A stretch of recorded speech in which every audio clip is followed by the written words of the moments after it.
Todos eles tinham algo em comum, que ninguém mais irá ter em comum com eles. Um líder político e grande legislador. Um pastor de ovelhas que era o mais jovem de muitos irmãos. Um rei famoso que tinha cerca de 1000 esposas. Um prisioneiro político. Um zelador de árvores. O marido de uma prostituta. O que todos eles tinham em comum? O que Moisés, Davi, Salomão, Jeremias, Amós e Oséias tinham em comum é que todos eles escreveram partes das escrituras hebraicas, o que é comumente chamado de Velho Testamento.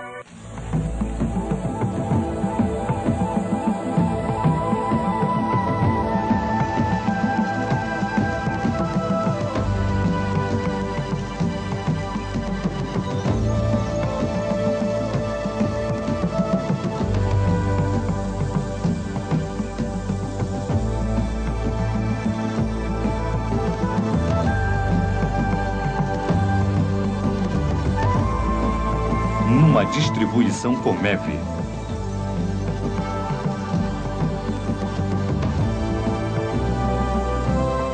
Descobrindo a Bíblia.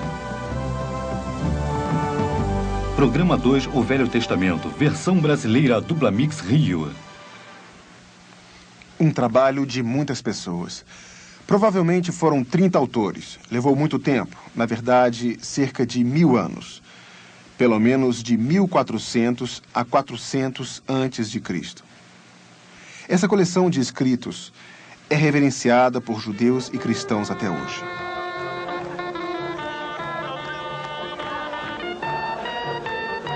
A festa judaica Simat Torah.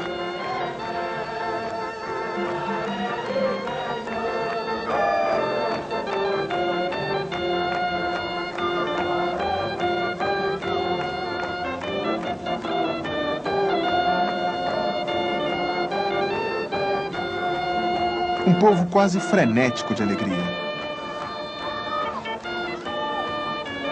Eles celebram um livro.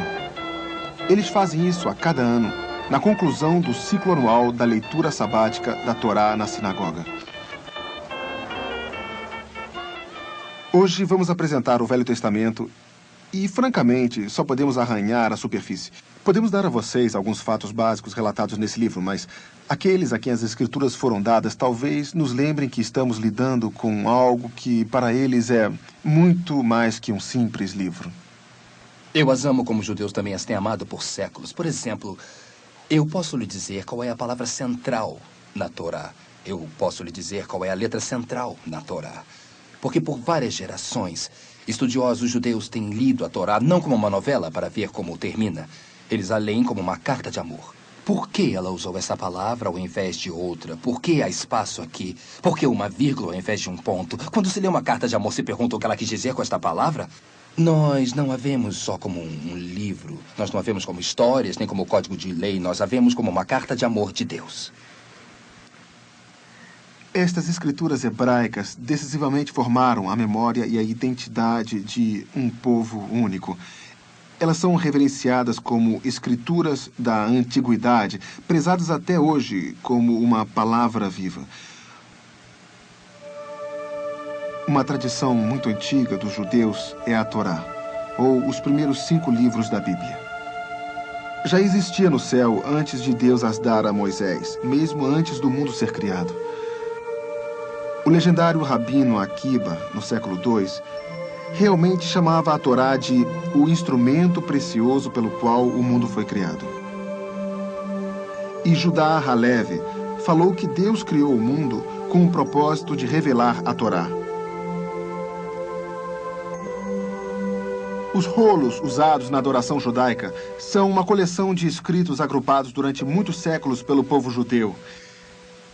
Estas escrituras hebraicas são também comumente chamadas de Velho Testamento. Testamento aqui se refere a um pacto, ou concordância, ou uma série de acordos entre Deus e o povo de Israel. A coleção. Os judeus dividem suas escrituras em 24 livros, dentro de 3 seções: a lei, os profetas e os escritos. A lei é também chamada de Torá, ou os 5 livros de Moisés, ou o Pentateuco, que são 5 rolos.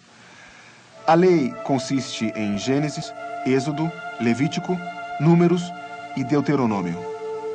Estes 5 livros são os mais importantes para os judeus. Os outros livros são reverenciados e importantes também, mas a Torá é central. Estes livros cobrem os acontecimentos da fundação para a humanidade e para a história judaica. Gênesis inicia com o começo, a criação do mundo, e os primeiros 11 capítulos são sobre Deus lidando com a humanidade. Então, no capítulo 12, o foco muda para o indivíduo chamado Abraão e sua família. Ele viveu há 4.000 anos e veio da cidade de Ur, localizada onde hoje é o Iraque. Abraão, sob a ordem de Deus, deixou seu lar e saiu pela fé para uma terra diferente, a qual ele foi chamado para ser o pai dessa nação prometida. Encontramos seu filho Isaque e neto Jacó. Gênesis termina com José e o povo de Israel se hospedando no Egito para escapar da fome. Em Êxodo, aprendemos como o povo foi escravizado no Egito e sobre o miraculoso resgate que Deus providenciou. Levítico, Números e Deuteronômio nos dão detalhes da formação do povo judeu depois do Egito e as leis, a adoração e ensinamentos em que o povo resgatado era organizado por Moisés. A próxima seção das escrituras hebraicas são chamadas de os profetas. Os profetas estão em 2 seções. Os profetas formadores, Josué, Juízes, Samuel, Reis, nos dão a história do povo judeu quando entraram na Terra Prometida. Era a época em que Israel era regida pelos juízes, a era dos reis, Saul, Davi e Salomão. Então, a divisão final entre 2 reinos, do norte e do sul, e a eventual queda de ambos os reinos invadidos por potências depois do povo ter negligenciado a lei de Deus. Os últimos profetas nos dão mais histórias e ensinamentos de como Deus lida com seu povo. Estes são Isaías, Jeremias, Ezequiel e o livro dos 12. Os 12 são também chamados profetas menores. Não porque não sejam importantes, mas porque eles são curtos em extensão. A terceira parte das escrituras hebraicas são conhecidas como os escritos, uma seção variada que inclui os Salmos, o livro dos hinos de Israel, e a literatura da sabedoria, de Provérbios, Jó e Eclesiastes. Os outros livros são Cantares de Salomão, Ruth, Lamentações, Esther, Daniel, Esdras, Neemias e Crônicas. Agora, temos aquele total de 24 livros que correspondem exatamente aos 39 livros do Velho Testamento, como achamos em nossas Bíblias cristãs. A diferença é devida à divisão de Samuel, Reis e Crônicas e Esdras, Neemias em 2 seções cada, e contando cada um dos 12, ou profetas menores, como livros separados. Do que se trata? Isso ajudará a compreender sobre o que as escrituras hebraicas tratam, se vocês pensarem nelas girando em torno de alguns conceitos-chave que, para simplificar, nós resumimos com palavras que começam com a letra P. Elas têm a ver com providência. As escrituras hebraicas manifestam uma conscientização constante que o Deus que criou tudo está envolvido com sua criação e ativo na história da humanidade. A visão bíblica do que é a história é marcadamente diferente da visão típica que prevaleceu. No tempo da Bíblia, era comum pensar o mundo como um ciclo infinito ligado à natureza e às estações, ou um interminável retorno, como os gregos colocavam, considerando que a visão bíblica é progressiva ou linear, com a história tendo um propósito e o mundo se movendo para uma meta. Um povo. Um povo descendente dos grandes patriarcas Abraão, Isaque e Jacó. Um povo especialmente escolhido e colocado à parte por Deus para servi-lo e servir ao mundo.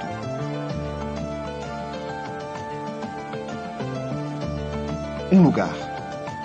A terra de Israel, prometida a esse povo por Deus se eles o seguissem fielmente. Uma promessa.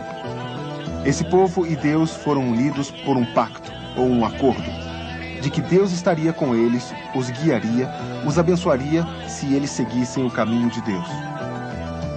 Profecia. Profecia nos dois sentidos da palavra. Primeiro, as profecias eram avisos contra a injustiça, a idolatria e o mal social. Segundo, profecia como predições sobre o futuro, incluindo a garantia de que o Messias viria para salvar e libertar o seu povo. As escrituras hebraicas, então, são sobre a relação de Deus com os seres humanos, seu povo, nosso mundo e a história. Ela lida com lugares que, mesmo hoje, milhares de anos depois, vocês ainda quase podem ouvir os ecos dos acontecimentos históricos. Lugares como a terra que Abraão deixou para seguir a Deus. Ou Negueb, onde Abraão se instalou depois da destruição de Sodoma e Gomorra. Ou o Egito, onde Israel foi mantido cativo. Ou o Rio Jordão, que eles atravessaram para entrar na terra prometida. Ou Jericó, a cidade murada conquistada pelos israelitas. Ou o Pilar de Absalão, perto de Jerusalém, erigido para perpetuar a memória do trágico filho de Davi. Assim, as escrituras hebraicas estão repletas com histórias de um povo e lugares específicos. Vamos ver apenas uma, com um pouco mais de detalhe. José, uma história antiga de relevância permanente. Encarando os mesmos velhos problemas. Favoritismo paterno criando rivalidade entre irmãos. Sedução por um adulto. Assédio sexual no trabalho. Dizendo não à imoralidade. Sofrimento pelas convicções. Curando o trauma familiar. No final do Gênesis encontramos José. Ele era o mais famoso dos seus 11 irmãos e o preferido do seu pai. Ele lhe deu uma túnica especial.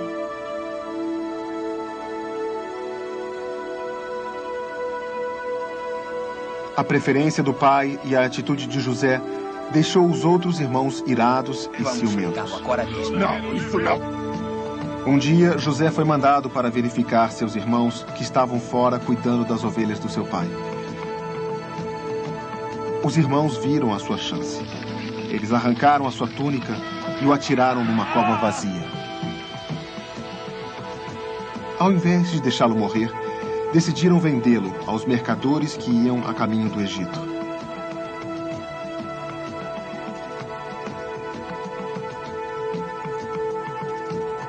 Então, eles mergulharam a túnica no sangue de um bode e então poderiam dizer ao pai que ele tinha sido morto por um animal feroz.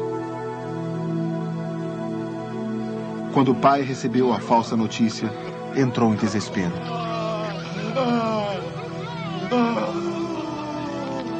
José foi levado para o Egito e vendido outra vez, agora para Potifar, um dos guardas do faraó. José rapidamente se distinguiu e lhe foi dada uma boa posição.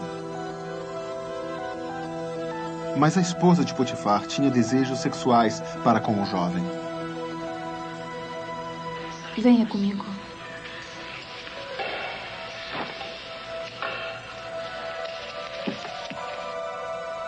Quando ele recusou o seu assédio, ela o caluniou e ele foi posto em uma prisão.